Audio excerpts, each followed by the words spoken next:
I have a panel that basically needs no introduction, but I will go down the line. Next to me here is Gabe Sherman, who is a special correspondent for Vanity Fair and the author of the New York Times bestseller biography of Roger Ailes, the loudest voice in the room.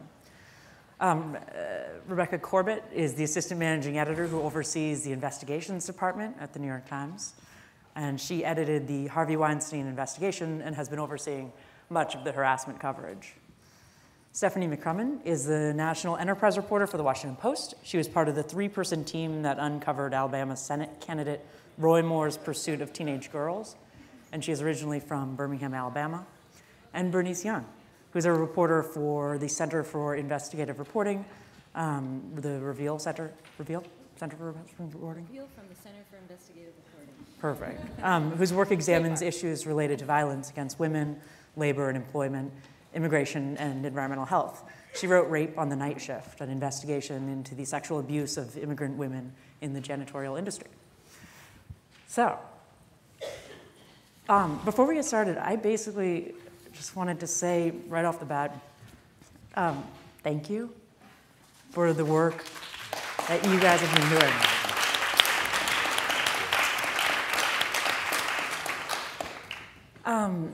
So to start with like the most annoying question, and right now and for the last few months, I keep hearing people say things to the effect of, Me Too has gone too far. It has been unleashed, and now it's crazy, and it's turned into a witch hunt. I'm sure all of you have heard this in your reporting and in your work. What do you say to those people? What do you say to people who say, this has gone too far, this is getting ridiculous?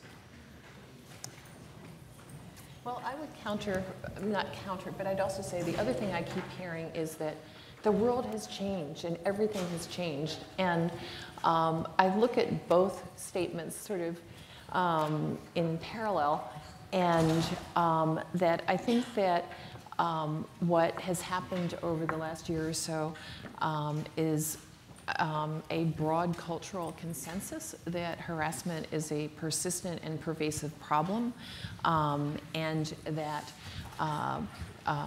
women have more and more felt empowered to speak out about it and be taken seriously. But obviously, it also has freed people to speak up, and in an unverified fashion. And sometimes you don't know, without looking into them, what the substance of some allegations are. And I think that there's this, real conversation going on about, what are the appropriate punishments for misconduct? What is the spectrum, and how should that be viewed? And can someone accused of serious misconduct be redeemed in a workplace? And so I just think there's a lot of sorting out going on this. And to the question of, has everything changed? I think that's a real open question yet. I mean, certainly, there's been a lot of off with their heads with men accused of serious misconduct, but that doesn't mean that the culture of individual workplaces has changed, and it doesn't mean that the systemic problems that have allowed harassment to persist for so long have changed either or been addressed. I think we're sort of at the beginning of some of that, but anyway. I think the mainstream narrative has been one of comeuppance, where it seems like there's immediate consequence once somebody, is reported having behaved badly at work by multiple people. But I think the reality is, if you actually talk to a lot of women in different industries, as I'm doing now, talking to women in, say, trucking or, working as electricians or janitors, they're still feeling like the institutions, their employers, are still not responding, and that they haven't yet had the ripple effects of Me Too in their industries and in their personal lives. And so I think there's the kind of the media narrative, and then there's what's actually happening on the ground.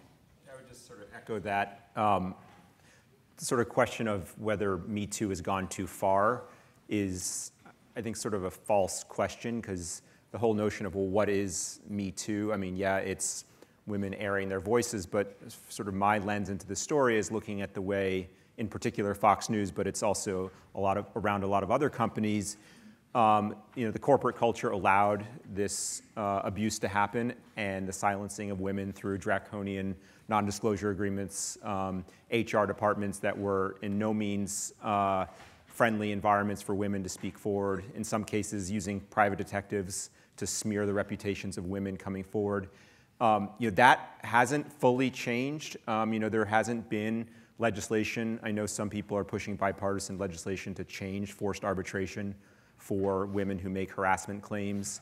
Microsoft, I believe, has done away with it. But broadly speaking, most people in corporate America are still governed by the rules that allowed this generation of abuse to happen. So I still don't, the fact that we haven't gone too far, that still hasn't changed. So that's, in my mind, a sign that we still have work to do. And I'll just say something, since, they've all sort of covered the lay of the land and the atmosphere we're in. I think that it's important for all of us to remember, we're all journalists here, that we're not activists, we're not, we're not part of a I'm not part of a movement. We're not part of a movement. We're doing our jobs, and there are activists out there who may take our work and do certain things, but I think that at this moment, as your question, alluded to, it's a heady time.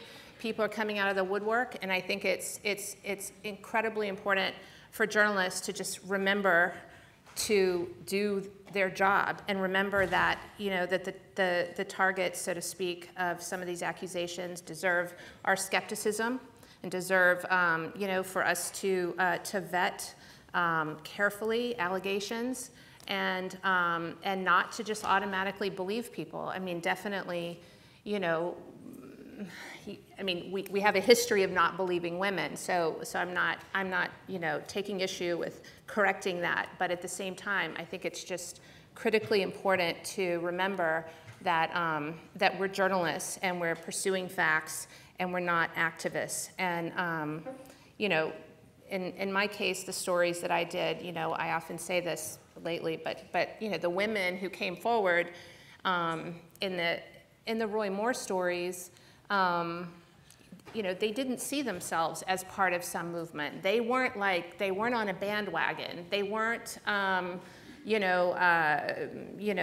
part of a cause. They had very specific concerns, each one of them, that had to do with their own lives and so on and so forth. So, so I just think it's important to remember that, as we're pursuing these kinds of stories.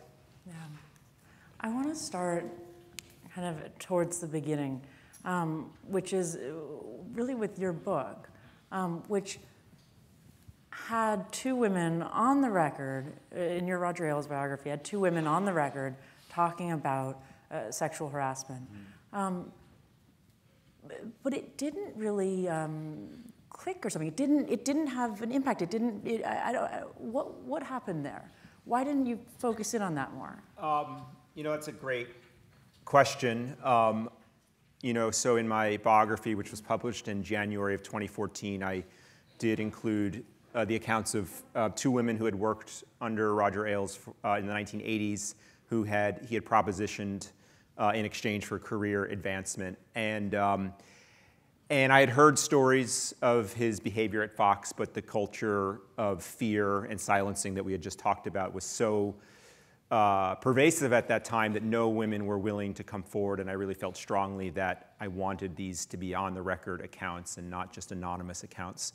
So I didn't include those in the book. And so sort of the question of why it didn't create more of a drumbeat, I asked myself. I knew that there was more women out there. I kept expecting more women to come forward. I did have Fox News women contact me after my book and to meet me in very discreet locations. They were still terrified to tell their stories. So I knew that there was still more string to pull. And the question is why. I guess that's for sort of social scientists to answer. I mean, the Bill Cosby story, which broke the year after my book came out, was certainly part of it. And then ultimately, of course, Gretchen Carlson's lawsuit, which was filed in the summer of 2016, which dovetailed with all of the accounts that were being leveled against then candidate Donald Trump, I think created somewhat of a forward momentum. But I don't think it's any one thing. I don't think it's my book. I don't think it's the lawsuit. I don't think it's the election. I just think it's an accretion of multiple things that creates people to feel more comfortable to come forward. And then you jumped in and you started doing a ton of reporting around it, around harassment. And Yeah. Did something change? Did your approach to reporting, did the standards of your reporting change, or did you? Well, I think something changed in you. I think a couple of things. When Gretchen Carlson's lawsuit was filed in July of 2016, that was a public document that I think gave myself and my editors and other reporters a lot of confidence to use that as a jumping off point for further reporting. And I particularly was in sort of a lucky position because I had spent years covering Fox News, Roger Ailes, and the broader News Corp world, that I had dozens of sources inside the company, so I could cover the story from a 360-degree point of view. I wasn't just talking to victims. I had sources who were talking to me about hush money payments, private investigators. And so I was able to just use this lawsuit as a springboard to write many stories that culminated in this story that was the full account of Ailes' downfall. I guess for everyone, the standards for reporting and sort of how to do these, how to report this out, is it different from a normal investigation? I guess maybe for Rebecca, but for all of you, or are the standards the same as any investigation? I would say not. I think they're not different. I think that, again, echoing Stephanie, that you have to treat every story you have to fully vet all the players in it. And the Weinstein story, I think, used the tools of investigative journalism. It used the accounts of people. It used documents. It used settlements. It used internal company emails and other documents. And we took every step that we could to, some of these activities, most of these activities took place between, two people in a room. And, but we took care to try to corroborate as much as every woman's story as we possibly can. Did they tell other people in real time, and how many people? And it turned out that a lot of people told, some other people who knew about it and could recall that. And there were plenty of accounts that we heard that, while they may well have been true, they could not meet that standard of proof, and we did not include them. And yeah, I would second all of that and say, and I guess as Gabriel kind of said as well, that in a way, we have the same standards, but you could even say that they might even be a little bit higher in the sense that I think in all of our cases, we're dealing with people in powerful positions and dealing Litigious in people. What's that? And litigious people. Yeah, exactly. People who aren't just going to say that's false or whatever, but they might actually go after you with lawsuits, which happen, or at least the threat happened in our case, or with undercover, operatives, if you will, or they will actively, it's an atmosphere now where. We have to be mindful that these stories are going to be attacked in a variety of ways. So while, we've all had to have anonymous sources at times for various reasons to protect people, like I know in the case of these stories, these women had to be named. It would be just too easy to knock down the stories without that, for example. Why do they have to be named? Why does that make a difference? Well, I think that in a story, first of all, I think that the person accused, deserves to know who his accusers are, and obviously all the details of the accusations. Again, we're just in this environment where everything is being thrown at these stories. So, they could just say, who is this person? it's a phantom, it's a nobody. I mean, having a name means there's a person, you know, with a life, with this, you know, things that can be checked out and verified, and so. You mentioned it just now, but tell us a little bit more about what happened with Project Veritas and what happened to you, because it was incredibly sophisticated how they tried to sort of scam you, or however you would phrase it. Well, it was, and they kind of grafted a story of a woman who did exist. Yeah, it seems that they did that. I don't know how, it was a bit sophisticated, and it was a bit also just bold more than anything else. But does everyone know the sort of basics of this story? No? So, yes? Maybe just give like a little quick summary of like what happened. So I guess 2 stories had run. We'd done 2 stories detailing allegations about Roy Moore pursuing teenage girls. In one case, one as young as 14, having a sexual encounter with a 14-year-old girl. And you know, the first story ran, it was all over the place. We were very, very concerned always when we were reporting this story about the environment, you know, about the people that we were potentially writing about, meaning Roy Moore being endorsed by the president, being, you know, having Steve Bannon's backing. He was there campaigning on his behalf and so forth. So we were aware throughout all of the reporting that someone might try to trick us, might try to come forward with a false story.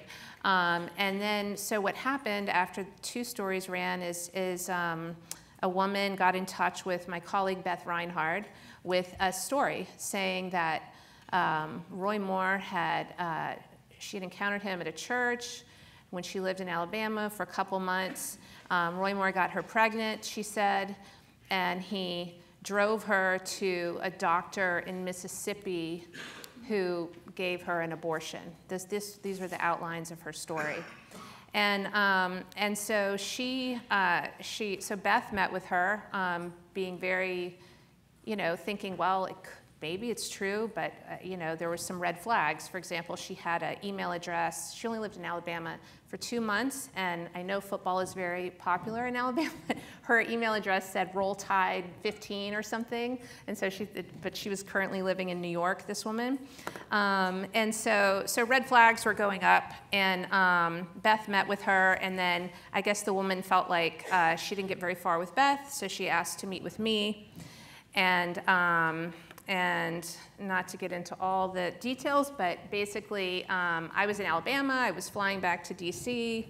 In the time that by the time I landed, you know, Alice Kreitz, our incredible researcher, that we were busy like trying to vet this woman's story, and she found a GoFundMe page where the person we thought was this woman had said that she was going to work for an outfit to undermine the mainstream media. She's going to work for the conservative media movement to undermine the mainstream media.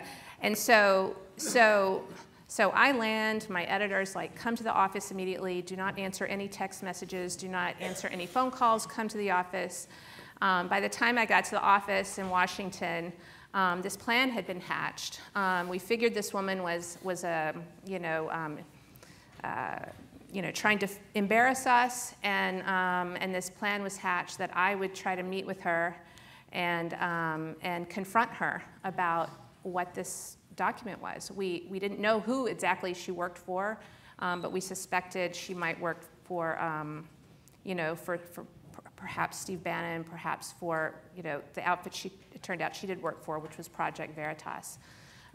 So it was like a span of a few hours between Alice finding the GoFundMe page thing, and then me sitting in a Greek restaurant with a video team in tow, wearing a wire, interviewing this woman and thinking that my career is potentially over. So yeah. How did you make the decision to put on a wire and do an undercover video? I mean, that's an unusual thing. I had never seen that. Yeah. Does Washington Post do that? Like, it was no. it was a.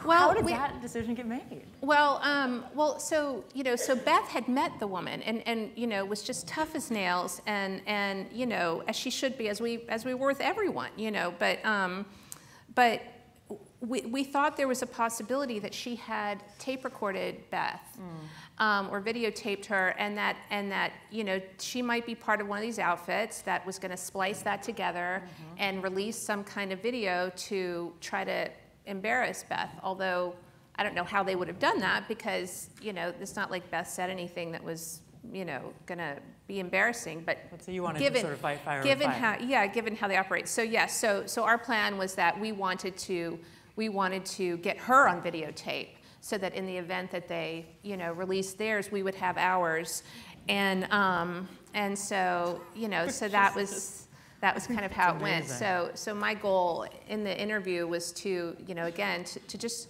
really just try to figure out who she really was, who she was working for, and also to. Play a snippet of the video. I mean, it's really amazing to watch. It's amazing. Can we play it? Or I don't know if we. Can we play it? We'll get it. Okay.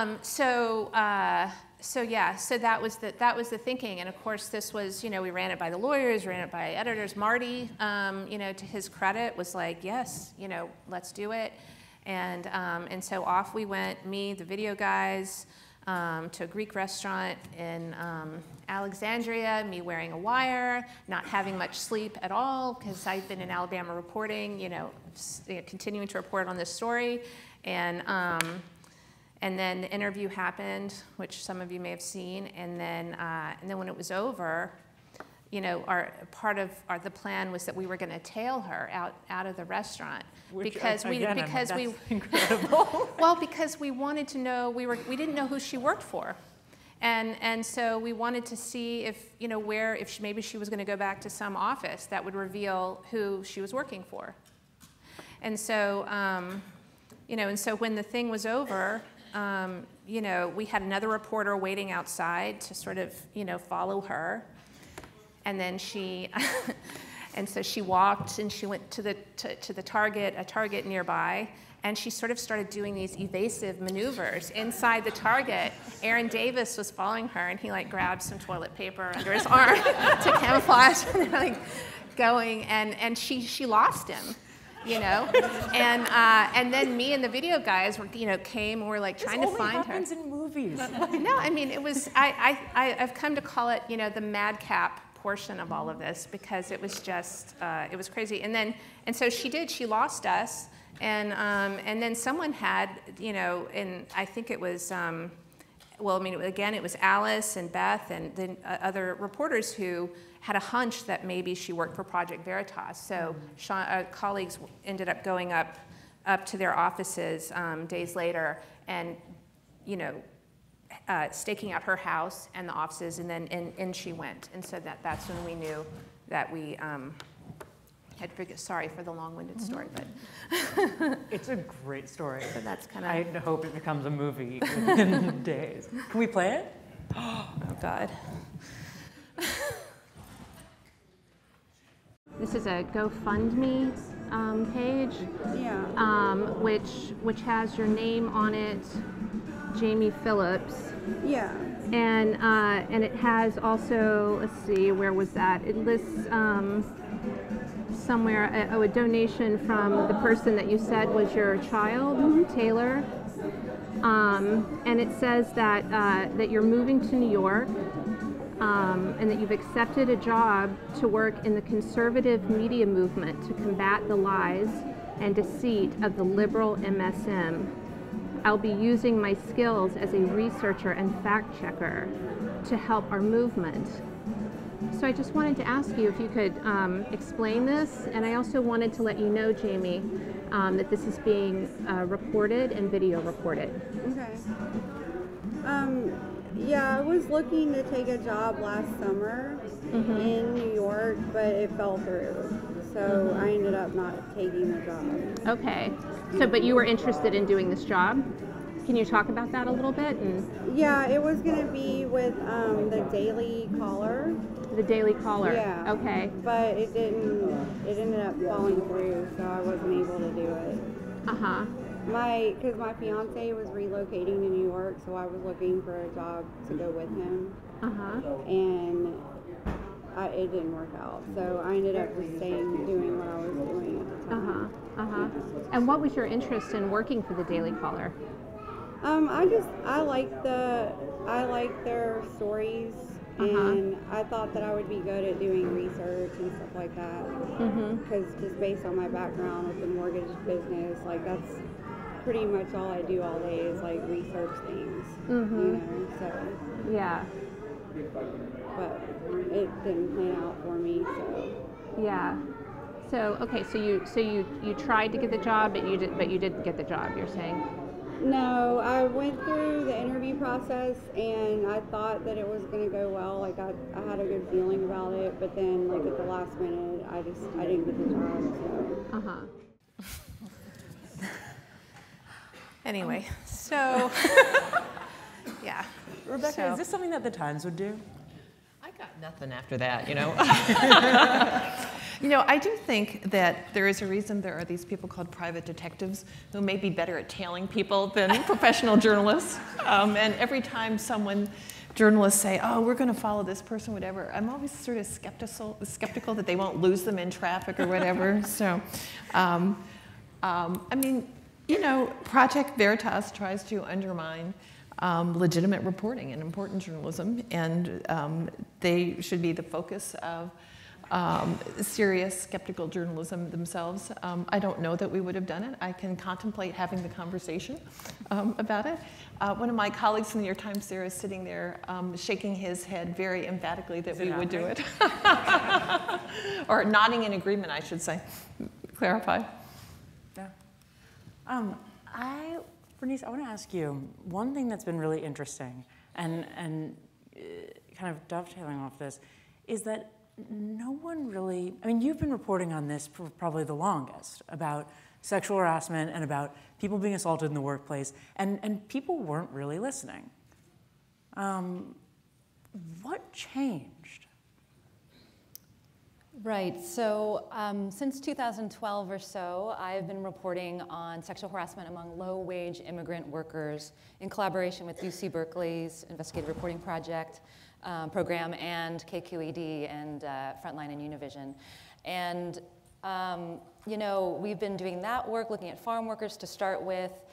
Years later, we looked at how that played out among night shift janitors. I've since written a book about this, looking at how it plays out among domestic workers and hotel workers.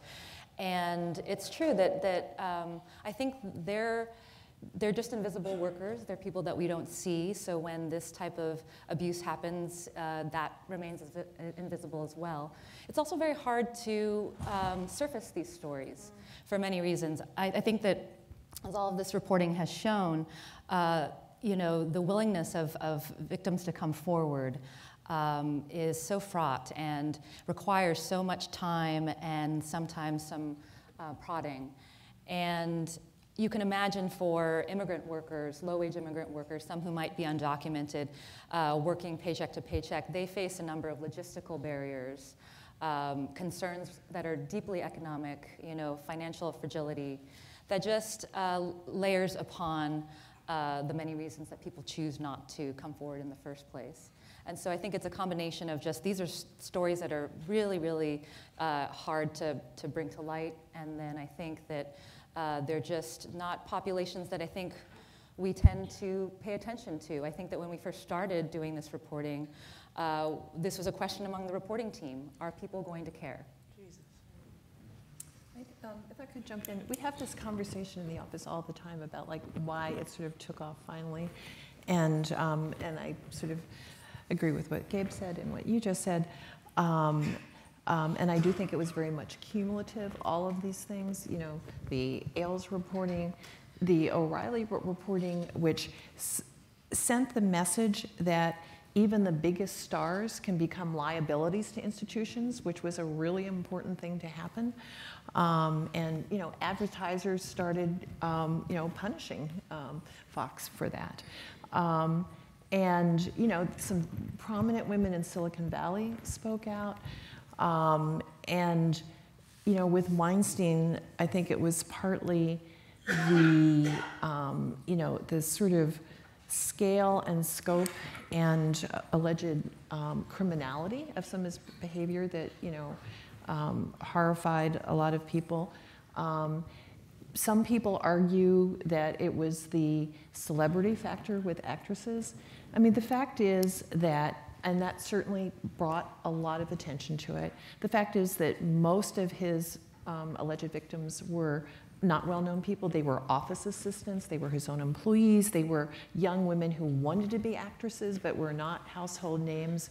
But I do think that the celebrity factor did say to many women, if someone like her, some beautiful, glamorous, well-known person, can talk about something without feeling shame or even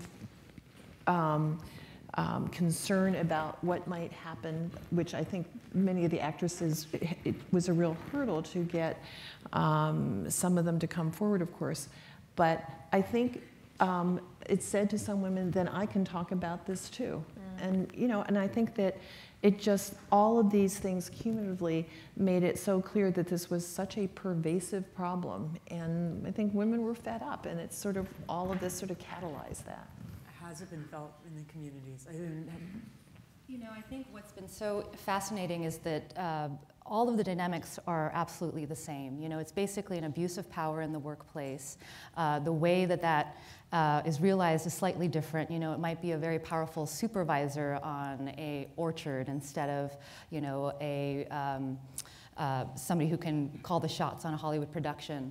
But this is a supervisor who might be able to hire and fire, or who might be separating you from your next paycheck. And so, again, it's this kind of impulse to abuse that power and pursue sexual favors in exchange for something like a paycheck or your hours. Do you feel like it's changed? Do you feel like the sort of virality of the Me Too movement impacted the communities you're covering now? I think that they have. I think at first, we were calling up janitors and farm workers that we had interviewed in the past to see how they felt about Me Too.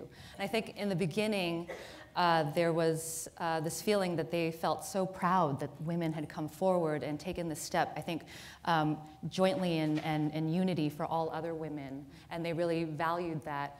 They also, in the next breath, said, I just do wonder why we've been speaking out and no one's been hearing us.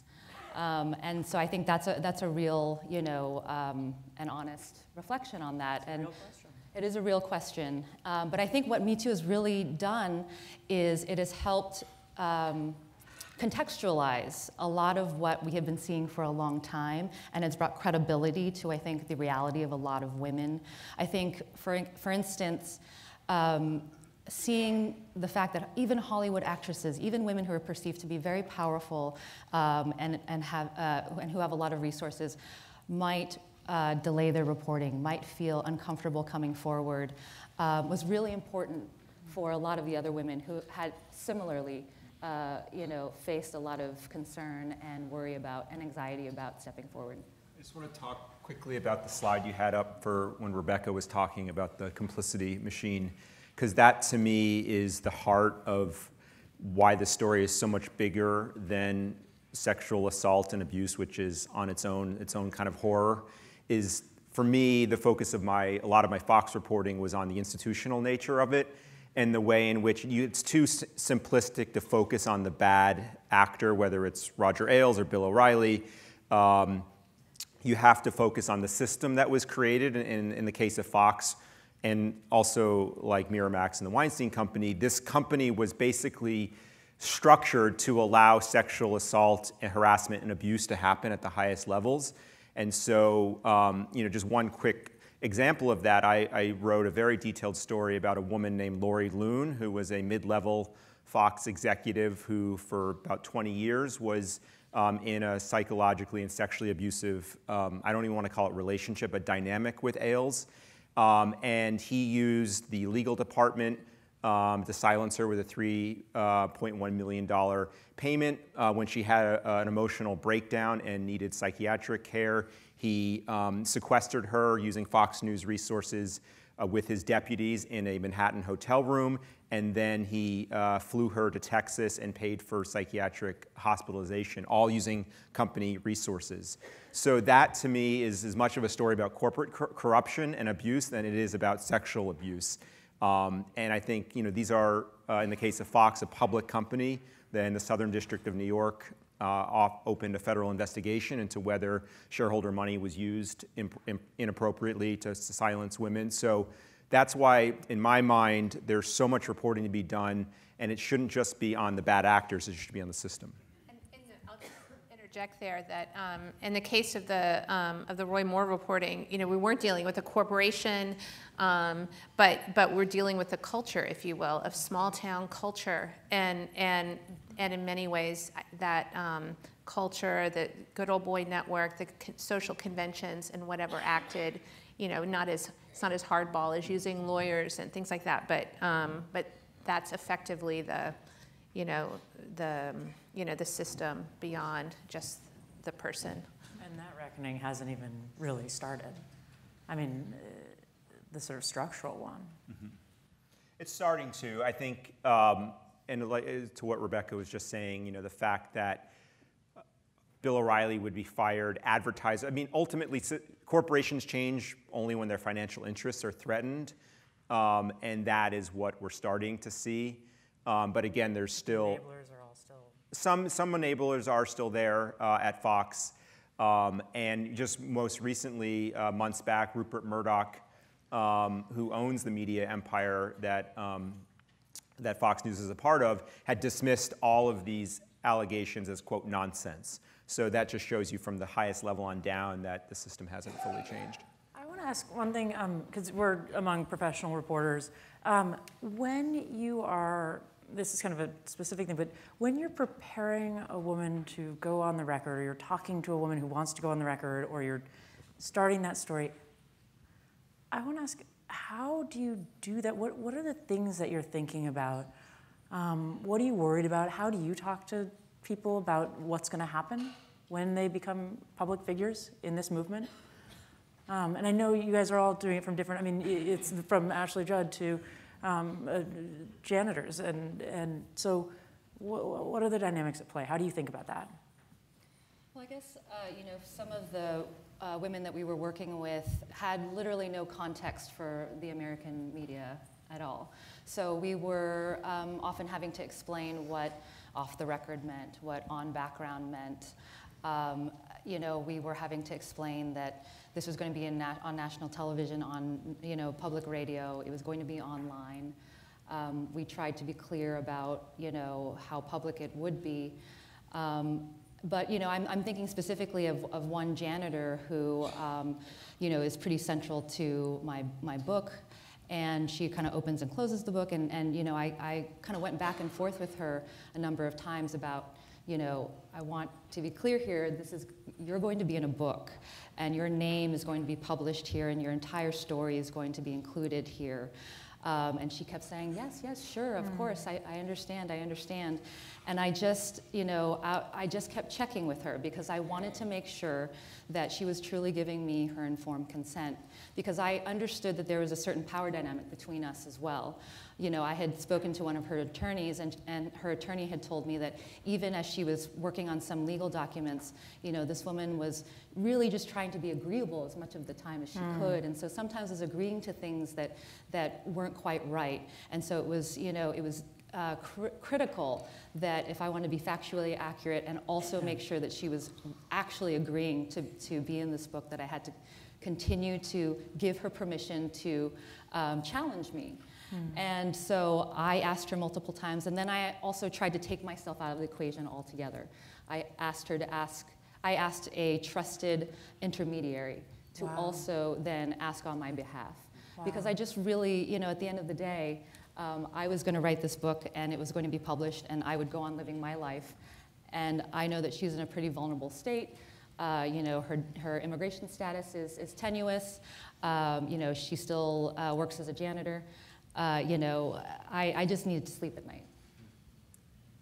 It's interesting, with our experience, there was not really much difference whether we were trying to talk to well-known actresses. At the same time we were doing the Weinstein reporting, we had launched a project about Ford factory workers, where despite 2 government interventions, lawsuits over 25 years, a very pervasive culture of harassment persisted, and dealing with, essentially unknown office workers. And they all had sort of the same concerns, and often we went through intermediaries, and in the case of the actresses, we wanted to be able to contact them directly because they may not have wanted even their assistants to know about whatever their history may have been and what we wanted to talk about. And, as often is the case with people you're writing about, you have to build trust. And it would have been great if women were willing to talk on the record immediately. In most cases, they weren't. And we would, say, tell us your story. At some point, we're going to ask you if you'd be willing to go on the record. But right now, we want to understand your story first and understand what the pattern is. And, it took a long time. Okay.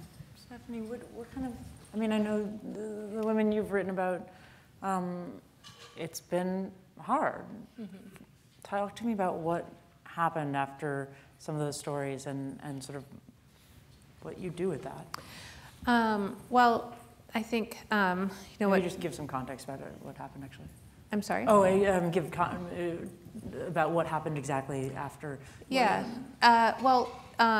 First of all, I think it's incredible what Bernice and Rebecca just said, and I think it's so important to be transparent, and have these very frank conversations to the extent you can, with people about. We never can predict what the consequences are going to be, and you don't. But at the same, you don't want to scare people. You don't want to promise them that people are going to come out of the woodwork with support either. But you do have to somehow get them to start thinking about that and be willing to to deal with that. Sometimes it's also very practical. In the case of our stories, like just with Lee, for example, Lee Korfman, the main woman in the first story, who was the 14-year-old at the time. She really, we had these conversations. She thought through.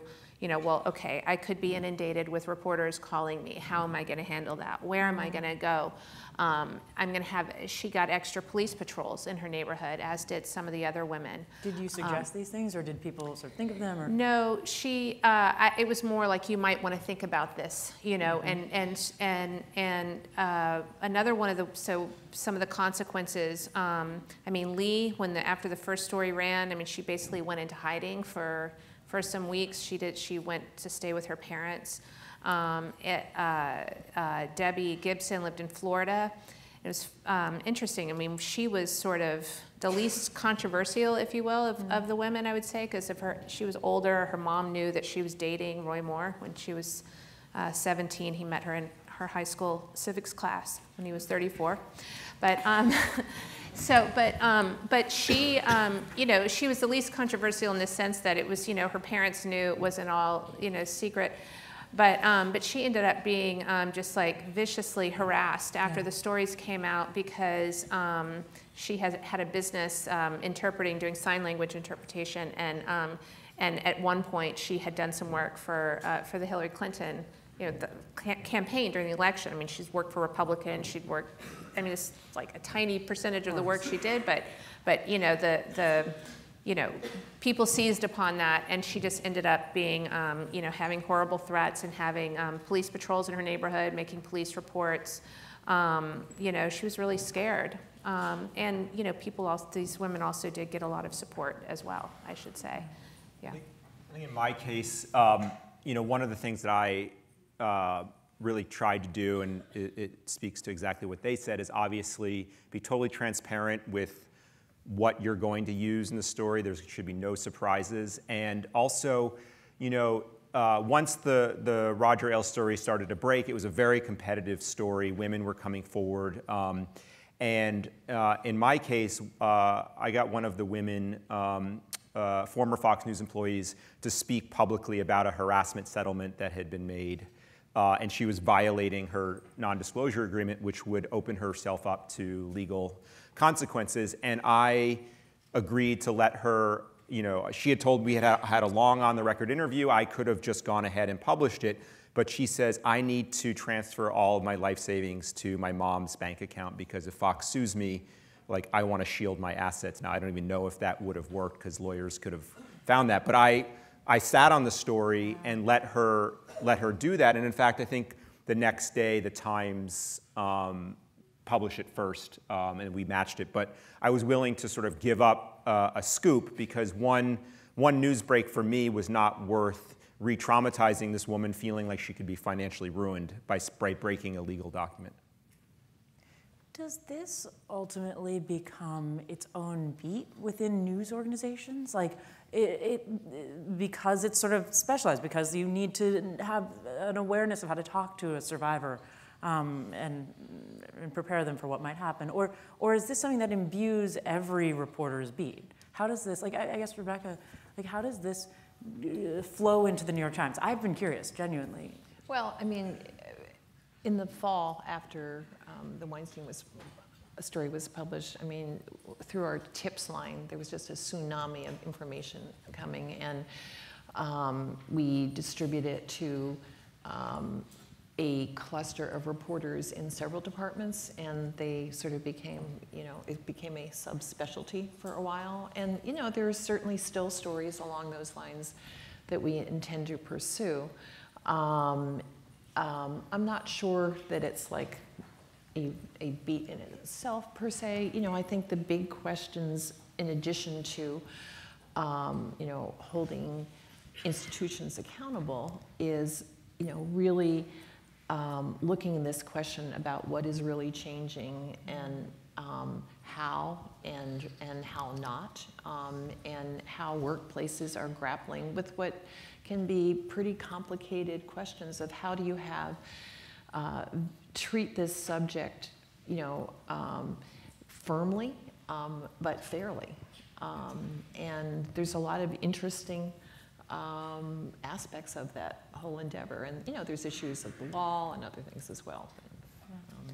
This is effectively my beat since 2012 or so, and ongoing for the foreseeable future.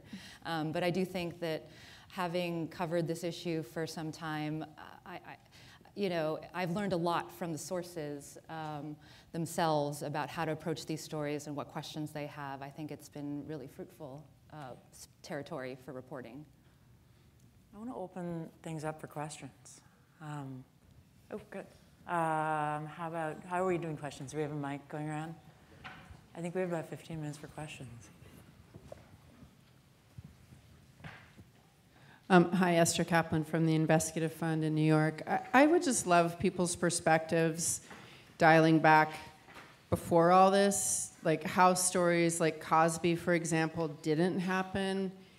Like, what perspective do you bring now to all those stories that were attempted, we know, multiple times and got quashed in the face of libel threats or pressures on the victims themselves or whatever? Well, Cosby did happen. I think the sad thing is that I think the first account was published in Philadelphia Magazine in the mid-2000s, I think, late 90s. So that was public for years, and sadly, reporters didn't pick up on that to do more work. And then, I can speak briefly to the Weinstein story, because when I worked at New York Magazine, we did try. A colleague of mine who's a brilliant, talented, dogged reporter tried to do the Weinstein story, and women were just not ready to, there just was not the source base of both former employees and famous actresses who were willing to tell that story at that time. And so I think it's not, the world wasn't ready to. Yeah, so there has been, yes, there were powerful men that got a pass, but I think there were talented reporters who did try to uncover these stories that just not any result of their own fault, just the world wasn't ready for them.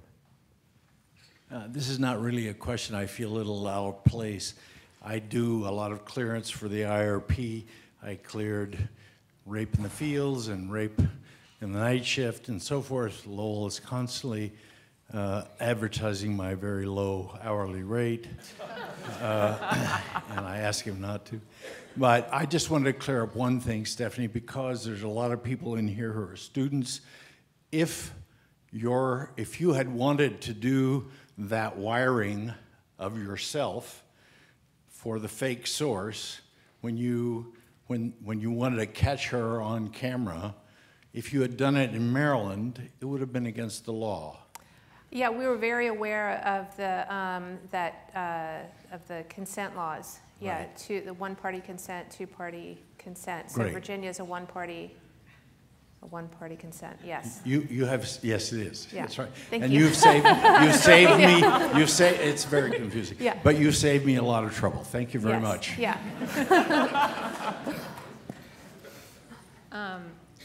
I'm over here. Rachel DeLeon, I work at the Center for Investigative Reporting with Bernice.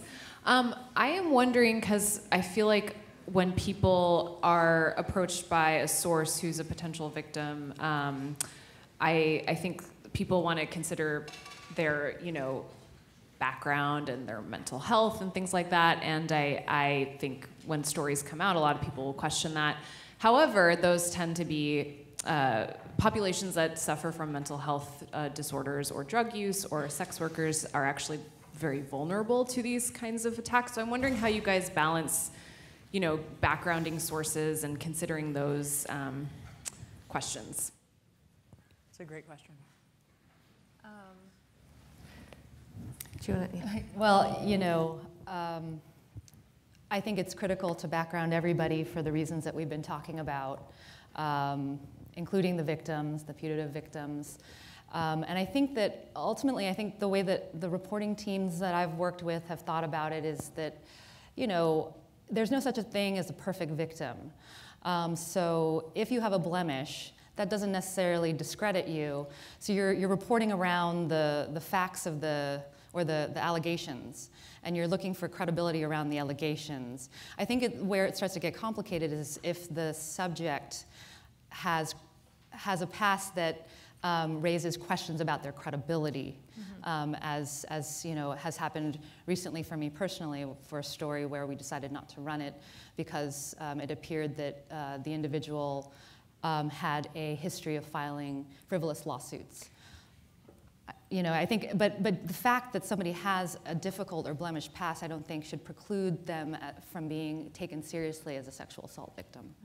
I'd reinforce that, and I'd say that one of the things that I think has been helpful about all these women speaking out over recent months is that they've talked about a lot of gray, and they question how they had handled something. Why didn't they confront this guy? Or why did they go back, to this room? Or why did they even, something that started as consensual activity, when it became non-consensual, why did they, not do something more or tell someone? And I think that, it's complicated and typical human behavior, and that if we had eliminated all of those stories and all of those victims, you'd have not that many, again, there is no,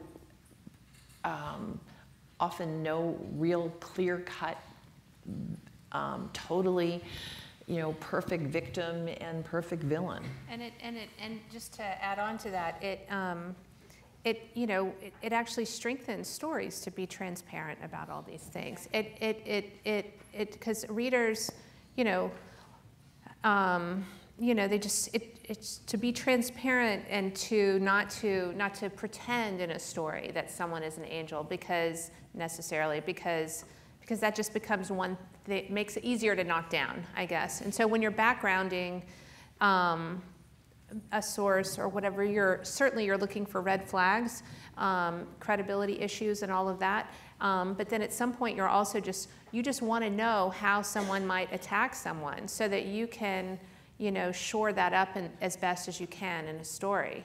At some point along, in the reporting, you believe you begin to believe the person if everything is checking out. And then you just want to know, well, if they had 3 bankruptcies or whatever, well, we'd rather disclose that in the story than have a campaign hold a press conference and say, aha, you didn't see this, you know. So, It's amazing so that's that it's like even relevant. But. yeah, but that's, you know, it's actually ends up protecting your sources that you know, when you shore that up. Hi, I have the mic over here. My name's Alyssa Figueroa. I work at the Investigative Fund in New York as well. You know, when all of these stories were coming out and there was this kind of immediate impact, people getting fired, people getting, you know, let go right away in a bunch of these companies, including tons of media companies, there was kind of a backlash and a conversation that happened right away. Are we moving? Is this getting to be too much? You know, are people getting let go without enough, unfairly? And I kind of, when that started, it made me start to think like, is this going to be the end of this kind of coverage then, or is there going to be a fear about, you know, kind of continuing this long term? And was it like a moment? And then that happened, and then we move on, and then we don't follow up, and we don't do these kinds of stories anymore. I wonder what you guys think about that, or if you have any kind of, have you been thinking about this in the long term? I just want to say, I'll say something really quick to your question. We are not a we, you know, we're journalists. So we're not activists. I mean, I said this before. So this, are we going too far? Or, you know, we this and that? It's just, that's not our concern. I don't think, as journalists. I mean, our job is to report stories that we think are important or relevant or newsworthy, and so forth. I meant like I meant that there's been a lot of kind of concern that is this a backlash, in my opinion, to the Me Too movement. We addressed that in the very, very beginning of the. Okay, I'm sorry. No, I missed the very beginning. No. It's like, but go ahead. If you guys have more to add to that, I'll just say that, you know, again, what the reporting is telling me is that most people still don't feel that their sexual harassment complaints are being met with in a swift and effective way. So I think there's still a lot of reporting to do. But this question that you're raising, that's part of what we should be covering, right? It's not what our point of view on it is, but you know, how various cases are handled and what decisions various employers or institutions made. It's just all part of the coverage about what is actually happening. And you know, some of it may be for better, some of it may be for worse. I don't think we really know yet, but that's part of the coverage. Again, it's not, I mean, we don't have a point of view on what's appropriate or not. We're trying to ask the questions about all of this.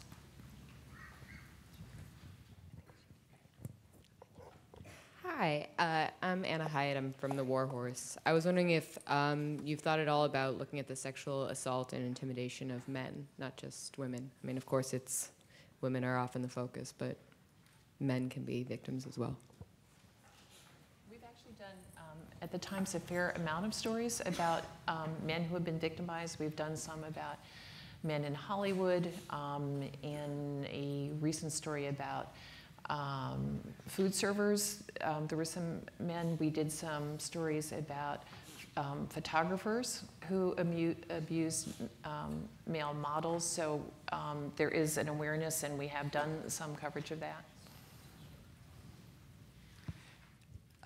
I just wanted to return to Esther Kaplan's excellent question. I thought about why the media didn't cover this issue before.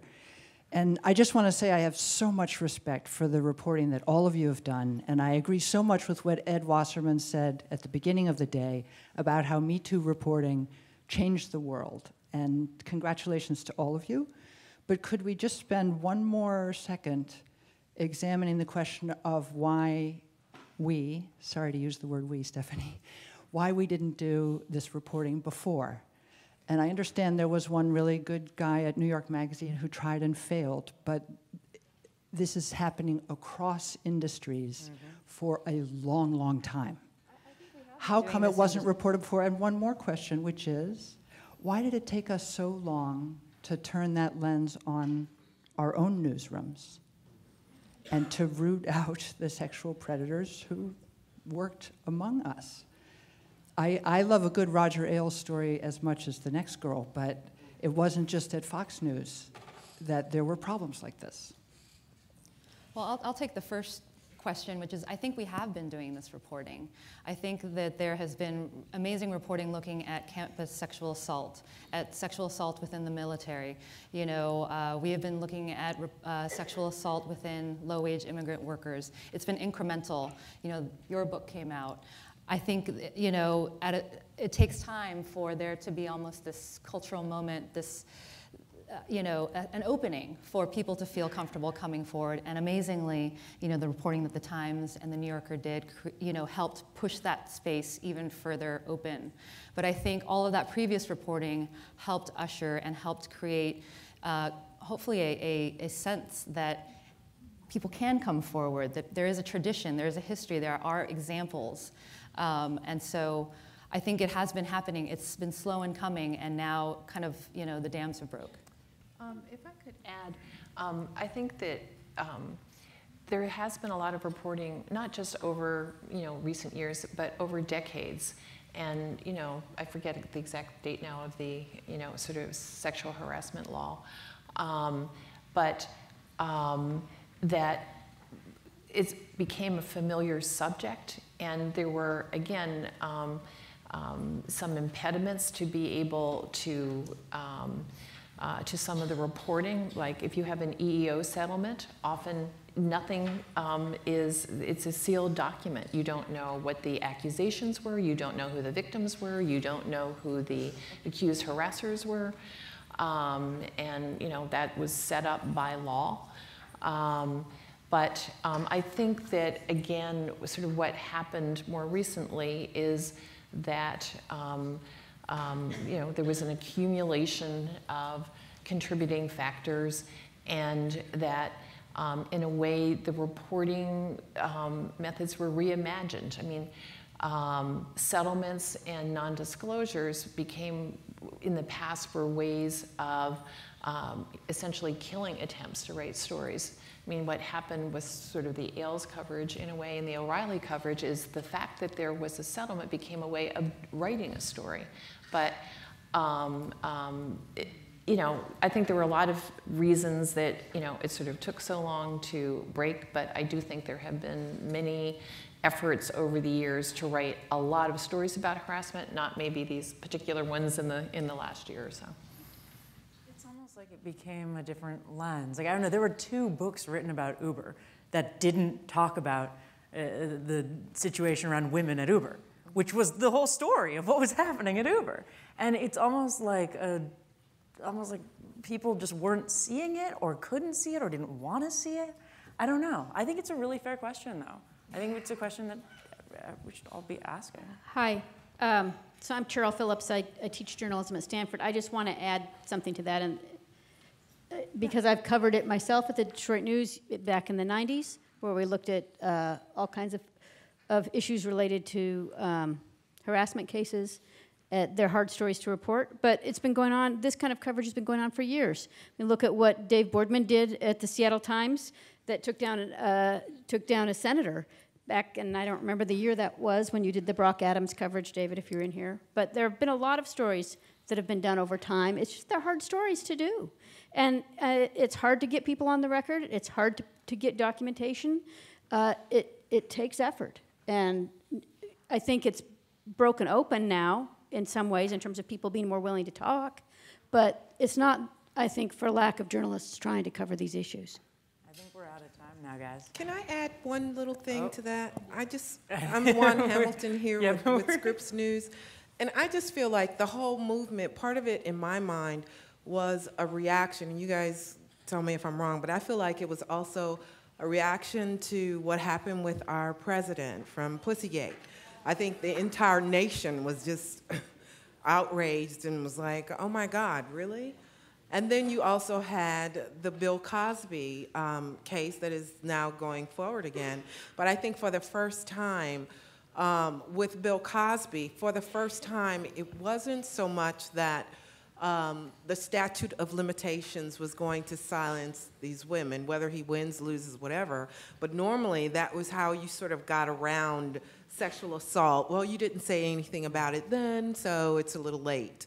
So I think this year, there was just so many things in alignment that fed to this. It wasn't that these stories haven't been covered before, but I think it's just a moment in our nation from our political history of what's happening from the very, highest levels of our government on down. So I think that's a great note to end on. Yeah, it is a great note to end on. So thank you to Nellie and to the panel. Thank you, guys.